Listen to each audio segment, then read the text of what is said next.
Fala pessoal, muito bom dia, ou boa tarde, ou boa noite, a depender do horário que você esteja vendo este vídeo. Meu nome é Charles Prado Monteiro, sócio fundador da Elevate Capital. Sejam todos muito bem-vindos à nossa carta mensal do mês de setembro. Mês de setembro que foi um mês um pouco mais desafiador, vamos chamar assim, né? A gente teve, até adiantando aqui rapidamente a estrutura do nosso vídeo de hoje, a gente vai falar um pouco, né, do que aconteceu no mês de setembro, vamos falar um pouco de performance da carteira de renda fixa, da carteira de renda variável, explicar alguns pontos de mercado nesse sentido, e usar o finalzinho um pouco para falar de estratégias de médio e longo prazo, né? Como a gente entende essa dinâmica, né, de informações que influenciam o preço dos ativos hoje versus uma forma de se investir onde a gente ganha dinheiro acima da média de mercado, tá bom? Então, para ganhar esse dinheiro acima da média de mercado, a gente não pode focar só nos assuntos que influenciam o preço do papel hoje, mas sim com a tese estrutural.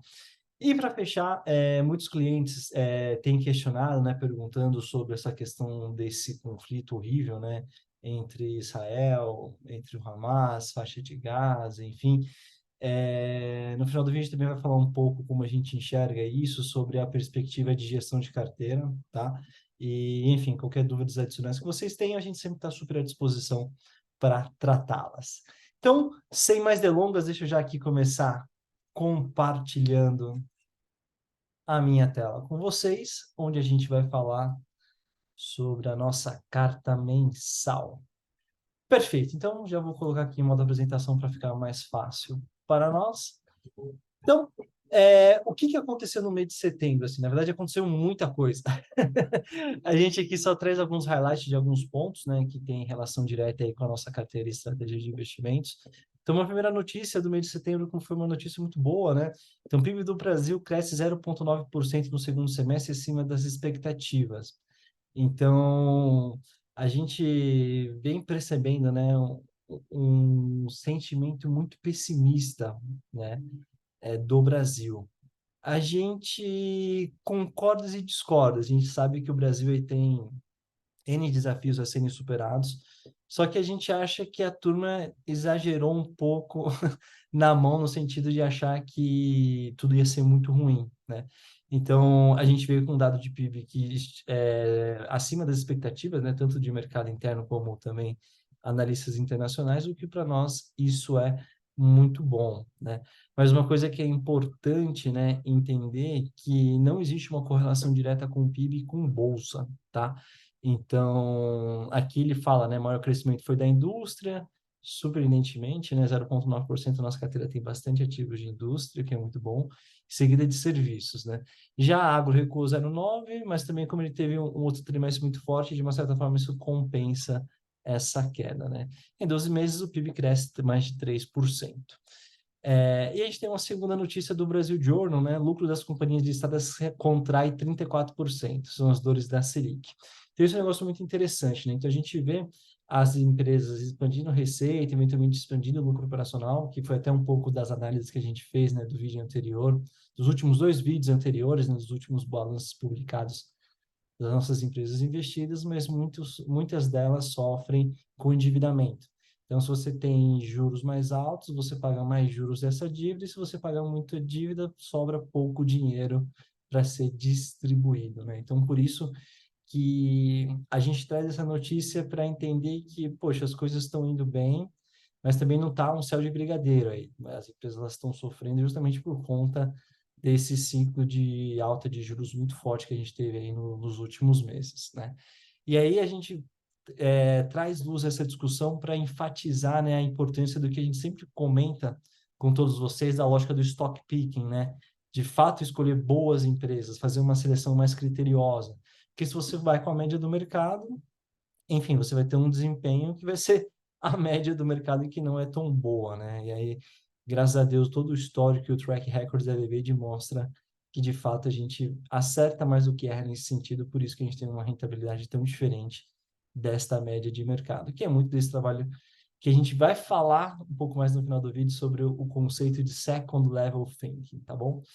Então, mantendo aqui uma agenda que é super importante do ponto de vista macro, entender a dinâmica de juros, né? Então, nos Estados Unidos, o Fed manteve a taxa de juros inalterada, porém sinalizou possíveis novos aumentos ainda este ano.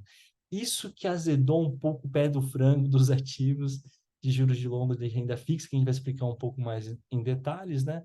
No Brasil, mais uma notícia boa, né? Cupom reduz Selic em 0,5% e sinaliza novos cortes de mesmos tamanhos à frente, de mesmo tamanho à frente.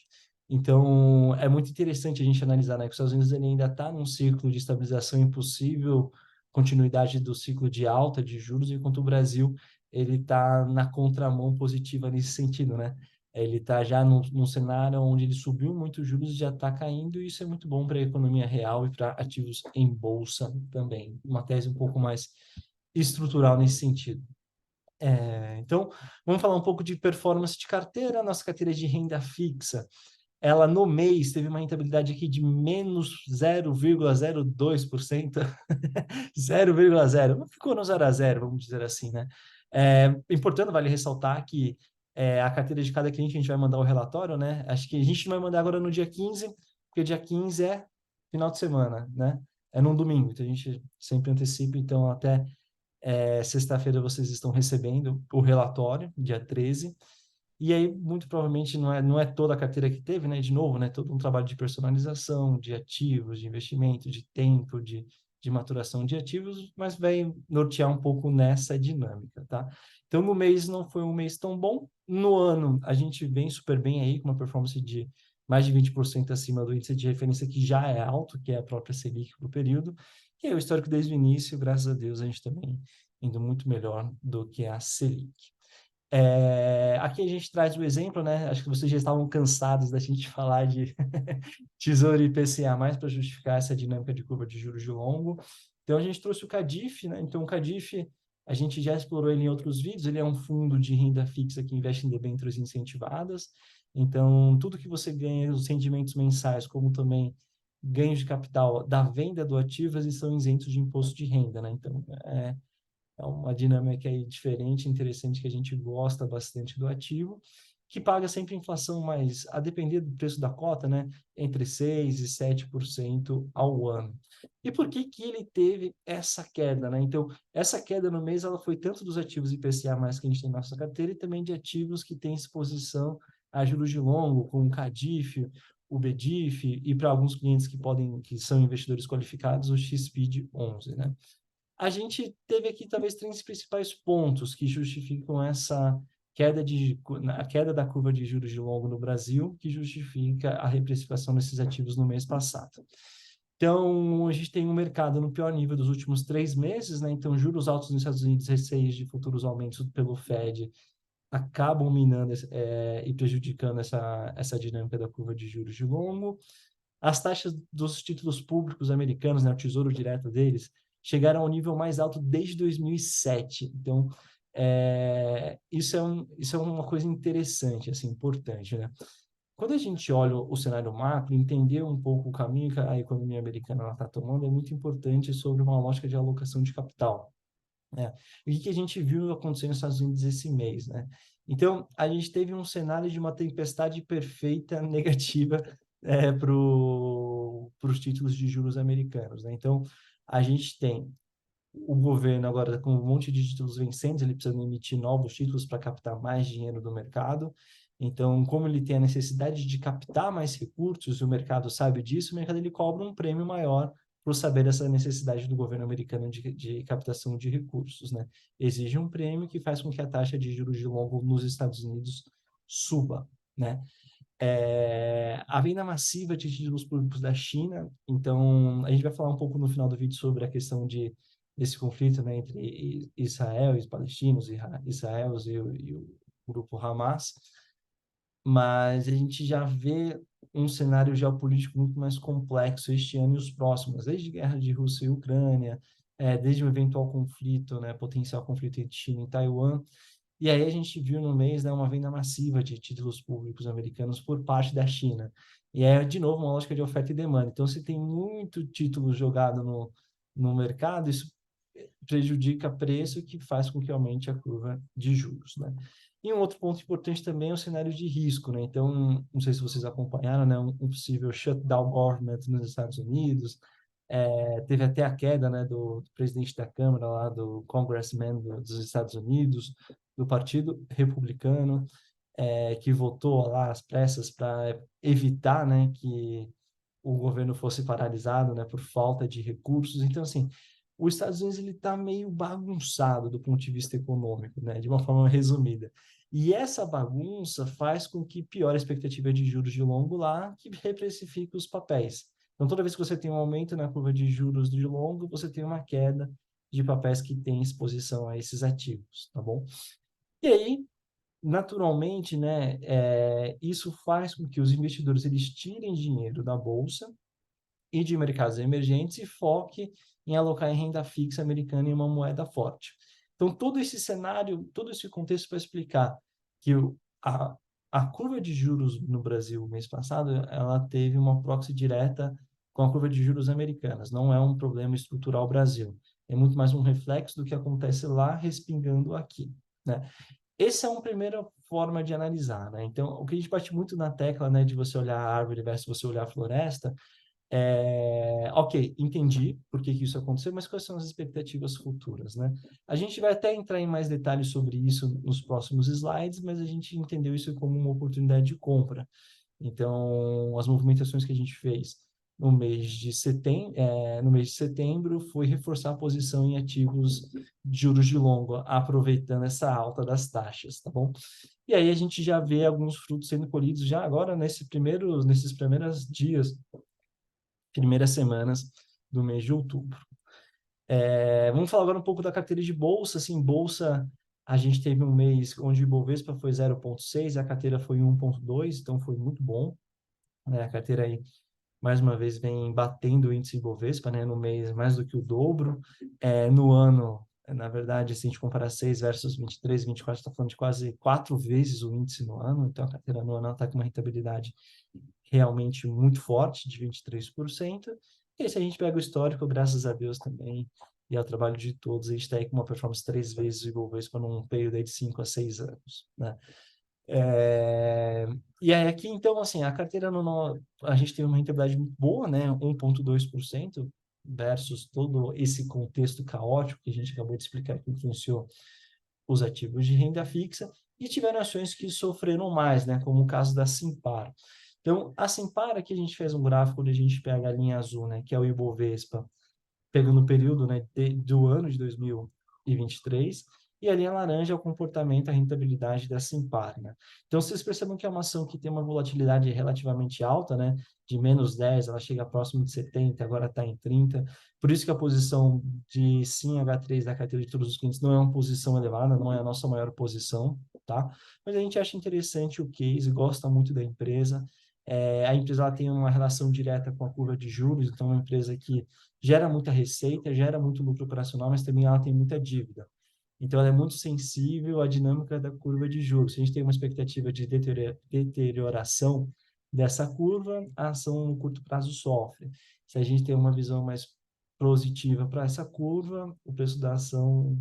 Desculpa, se a gente tem um cenário negativo para a curva, a expectativa de juros, a ação cai. Se a gente tem um cenário positivo, o preço da ação sobe. Como a gente teve, né, uma reprecificação da curva de juros de longo, é natural que nas últimas semanas essa ação ela caiu bastante.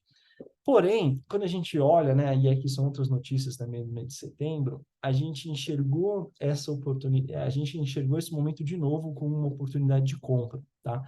Aqui a gente pegou alguns exemplos, né, então todas aqui, coincidentemente, notícias da Bloomberg, né?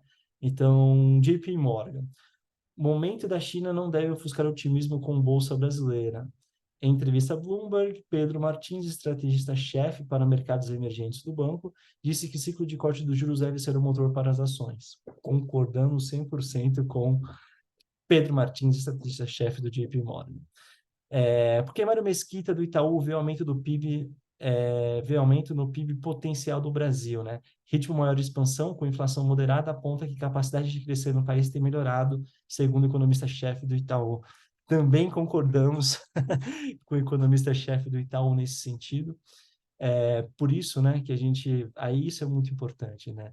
Entender as notícias que impactam curto, mas entender a tese de médio e longo para saber se é oportunidade de compra ou se de fato é uma cilada, Bino, e a gente tem que repensar toda a estratégia, né?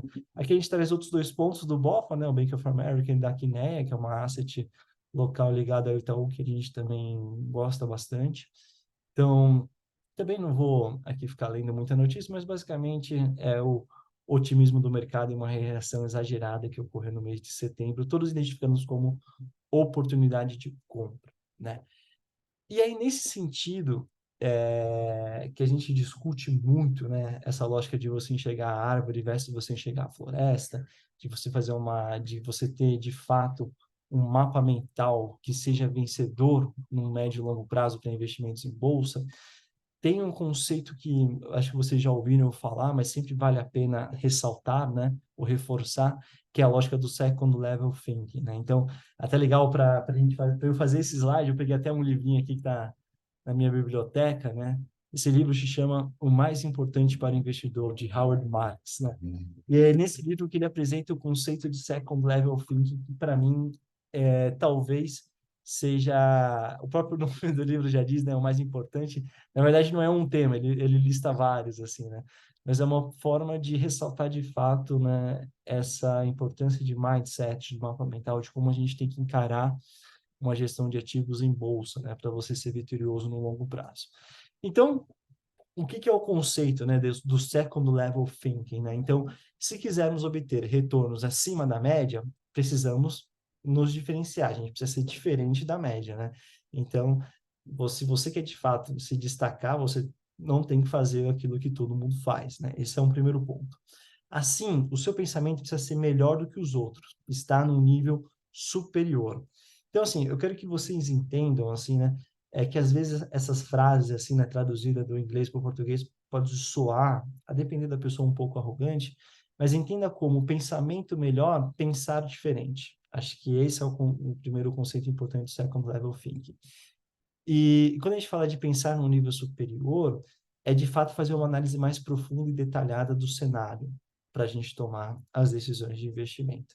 E aí é muito legal que no livro ele traz vários exemplos que ajudam a gente a tangibilizar esse conceito, né?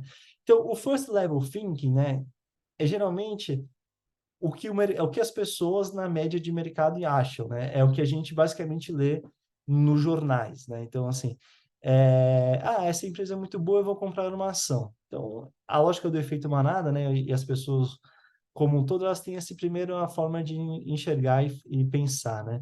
Ah, uma empresa é boa, eu vou comprar esta ação. A pessoa que exerce o second level thinking, qual que é, né, esse pensar diferente e fazer uma análise mais profunda e mais detalhada, né? Descer um nível de profundidade de análise, né? Esta é uma boa empresa, porém, todas as consideram uma grande empresa. Então, ok, essa empresa é uma empresa boa, mas todo mundo acha que eles são maravilhosos, né? E eles não são. E por isso, suas ações estão superestimadas e sobrevalorizadas. Nesse caso, vamos vender. Então, perceba que aqui a gente parte do mesmo preceito. Poxa, a empresa ela é boa, só que eu acho que a galera exagerou em achar que essa empresa é a melhor empresa do mundo. Isso faz com que o preço da sua ação fique muito caro. Então, na nossa visão, se a ação ela está cara, né? Então, se ela está superestimada e sobrevalorizada, a gente vende esse ativo. Aqui um outro exemplo de first level thinking contra second level thinking, né? Então, na primeira camada de pensamento, eu acho que os lucros das empresas vão cair. Vamos vender nossas ações. Então, assim, é relativamente fácil você fazer essa análise, né? Do tipo, se a gente tem um mercado, né, aonde, sei lá, o preço do petróleo, o preço da gasolina suba por uma questão de inflação, por uma questão de conflitos, oferta e demanda, e empresas que consomem muito diesel vão ter um lucro menor. Por conta disso, a gente vai vender todas as empresas que fabricam diesel. A gente desce um segundo nível, né? Então, assim, poxa, beleza, então vamos analisar cada caso um caso, né? E aí, quando a gente analisa cada caso um caso, a gente pode chegar à conclusão que eu acho que os lucros das empresas, os lucros, né, da empresa, dessas empresas vão diminuir menos do que as pessoas esperam. E essa boa surpresa fará as ações subirem, vamos comprar. Então, imagine assim, puxa, todo mundo vai se dar mal nesse contexto, eles vão perder uma média de 10% de lucro, então a gente vai reduzir o preço da ação em 10%. Esse é o primeiro pensamento. A gente pode, depois de fazer uma análise completa, Entender que a gente, talvez, para aquela ação, para aquele contexto, para aquele cenário geográfico, ela não vai ter uma queda de 10%, vai ter uma queda de 5%. E aí isso vai fazer que, após a publicação desse resultado, o preço da ação seja reprecificado, né, diante desse novo contexto de expectativas. Isso vai fazer com que a ação suba. Então, como está todo mundo pensando em vender, a gente pode ir lá e comprar esse ativo. Aqui, o último exemplo, que é um exemplo muito bom para nós, né, que é, acho que isso traduz a filosofia de investimentos da Elevate, né? Então, a primeira camada de pensamento, ela diz: o cenário exige baixo crescimento e aumento da inflação. Exatamente o cenário que a gente está hoje. Vamos vender nossas ações. Quando a gente, de novo, né, se aprofunda nesse pensamento mais crítico, a gente fala, poxa, o cenário de fato ele está ruim. Mas todos os outros estão vendendo as ações porque estão em pânico. O que é isso? Faz com que o preço caia. E por conta disso, a gente vamos às compras, né? Tem uma frase muito famosa do Warren Buffett, né? Que aí, quando a gente fala de value investing e o Howard Marks, é muito legal, né? Tem várias frases famosas do Warren Buffett, mas ele fala que o Howard Marks ele tem por costume publicar memorandos, né, trimestrais, que ele tem uma gestora, a Oaktree Capital, que ele fala muito sobre essa filosofia de investimentos, estratégias de longo prazo. E o Warren Buffett ele sempre fala, toda vez que sai um memo do Howard Marks, eu paro tudo que eu estou fazendo, que é leitura obrigatória, né? Então a gente já percebe que tem uma sintonia de forma de pensar aí entre esses dois grandes, né, investidores mundiais, né? E uma frase que eu gosto muito do Warren Buffett, ele fala: seja medroso quando todos são gananciosos e ganancioso quando todos são medrosos. Então, acho que essa frase ela traduz muito esse conceito de second level thinking, né? Então, assim, pense diferente, né? Então, se está todo mundo nervoso, está todo mundo vendendo. Se está todo mundo vendendo, se tem mais gente vendendo que comprando, o preço da ação cai. E se não for, e se isso for algo temporário, de curto prazo, né? A gente já falou que o horizonte de investimentos em bolsa são ciclos de 24, 36 ou 48 meses no mínimo, né? Então, a gente fala, né, de rentabilidade mensal e do ano, mas na verdade o que vale são ciclos de análise a partir de 3 anos para você identificar se uma estratégia ela é vencedora ou não. Então, se você tem essa forma de encarar o mercado, né? Ser ganancioso quando as pessoas são medrosas e o inverso, isso vai fazer com que você sempre compre na baixa e vende na alta. Então, o segredo para você construir patrimônio no médio e longo prazo, principalmente em bolsa, é esse mantra: comprar na baixa e vender na alta. Parece simples, mas é muito difícil de fazer, né? Então, quando a gente vê a nossa carteira derretendo, o nosso valor suado, nosso dinheiro suado caindo, a gente fica com medo, né? E aí, né, nessa hora que a gente fica com medo, ao invés de a gente, né, se proteger, não, é o contrário, né? Se a gente perceber no second level thinking que existe aqui uma distorção, e essa distorção pode ter uma reprecificação lá na frente, a gente compra. Se está todo mundo muito feliz, muito otimista, as coisas estão dando muito certo, está tudo muito caro, a gente fica desesperado, fala assim, putz, já está tudo muito caro, acho que está na hora, acho não, está na hora de vender. É dessa forma, se a gente tem essa constância, essa disciplina ao longo dos anos, sem dúvida nenhuma a gente vai ser muito bem sucedido nessa dinâmica, né? E aí, para fechar, a gente volta com o caso de Simpar, né? Então, esse estresse na curva de juros de longo, a gente identificou que realmente era algo que não vai se persistir, por exemplo, nos próximos 3 ou 5 anos. A gente sabe que o cenário ele vai mudar, né? No Brasil já começou o ciclo de corte de juros, nos Estados Unidos provavelmente já vai iniciar isso no ano que vem, e quando isso acontecer, a ação ela tende a se valorizar no nível de volatilidade que vocês já viram aqui, né? No intervalo aqui de, sei lá, de 6 a 7 meses, a ação sair de -10 para próximo de 70% de ganho, tá? Então, por isso que também a gente enxergou esse movimento como uma oportunidade de compra para os nossos ativos em bolsa. É isso, gente. Esse vídeo desse mês ele é um vídeo um pouquinho mais curto, né? A gente não falou de resultados porque não teve balanços publicados, apesar que agora já no mês de outubro e novembro já tem esse processo fica um pouco mais intenso, né? Com a publicação de resultados do terceiro tri deste ano. Mas a gente aproveitou, então, esse tempinho a mais aqui para falar desse conceito de estratégia, né? Dessa forma de você pensar, que é isso que, sem dúvida nenhuma, vai fazer total diferença para a saúde financeira dos seus ativos e para a garantia né, da conquista do seu planejamento, dos seus objetivos financeiros. Espero que vocês tenham... minto, na verdade, eu encerrei aqui, mas ainda não falei do conflito de Israel, né, de tudo isso que envolveu nas últimas semanas, assim. Uma coisa que é importante a gente separar, assim, do ponto de vista pessoal, eu, Charles, né, na pessoa física, eu acho simplesmente horrível tudo que está acontecendo naquela região. Na verdade, é uma situação muito complexa, é uma situação que envolve atores, e tem questões religiosas, questões territoriais, poderes, enfim, dinheiro envolvido. A gente sabe que isso é muito complexo, né? Mas a gente vai fazer aqui uma análise mais inicial sobre uma lógica de alocação de capital, tá? Então, assim, quando a gente pensa em carteira de investimentos e ativos, a carteira da Elevate esse ano ela já foi moldada para um risco geopolítico maior. Então, eu comentei lá rapidamente no começo do vídeo, né? A gente tem esse conflito entre guerra, entre Rússia e Ucrânia, que vem persistindo nos últimos meses, que também é extremamente triste e horrível. A gente tem aqui, né, no nosso radar, né, um potencial conflito entre China e Taiwan, e tudo que está envolvendo esses riscos. Então, é um pouco essa lógica, né? Se a gente já tem esse cenário um pouco mais perturbador, digamos assim, a gente já monta uma carteira mais defensiva pensando nesse sentido, né?